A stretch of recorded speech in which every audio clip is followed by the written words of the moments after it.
So we're going to learn about how to access settings on Zoom.us, how to enable the waiting room, customize the message that people in the waiting room see, best practices for the waiting room, and limiting who can bypass the waiting room. So in this video, we're going to go over a couple options you have to help slow down or negate the idea of Zoom bombing, which is where students that are not in that class trying to join that class.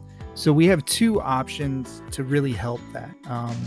And some would ask, well, can't we just create meetings with passcodes? And you can, but when you're sharing the meeting link, that passcode is embedded in the link. So someone could share that with someone else. And so whether you create a password protected meeting or not, that still could be shared with someone else and they could jump on. So we have two options and they both have pros and cons, and you need to decide which one is better for you. The first one is just to enable the waiting room. So I'm in Zoom.us account, my RCSD account, and I'm in the settings tab. So all you need to do to enable waiting room is click that button right there, and you have now enabled your waiting room. And there are some options, and you can even customize your waiting room. So if you click on that tab, and I'll click on it again, customize waiting room, you can see I put a little image up, and I said log into Zoom to bypass the meeting waiting room. Welcome to my waiting room. You can change those topics and you by clicking on the pin, and you can click on this pin down here. If you want to upload an image, you can, and it'll tell you the requirements. It can't be over a meg and over 400 pixels wide. So those are options.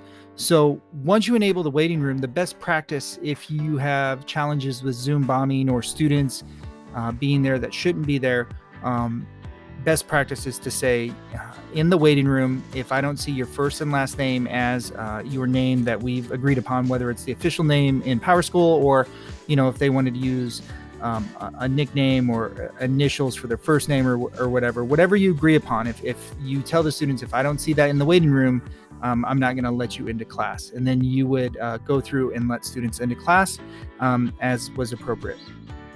If you're a teacher or someone that doesn't necessarily always want students going into the waiting room, where you bypass the waiting room, there's an option to turn it on.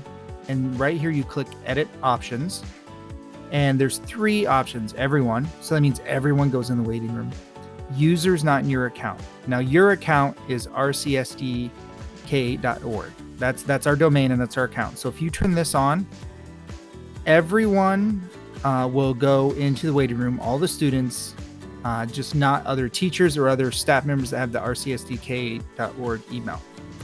There's this third option, users who are not in your account and not part of the allowed domains. And if you type in rcsdkids.us in this box and hit continue, what that is going to do is anyone with the rcsdk.org email address or any student with the rcsdkids.us address, when they're logged into their Zoom account through Clever, they will automatically go into the meeting. They will not go into a waiting room.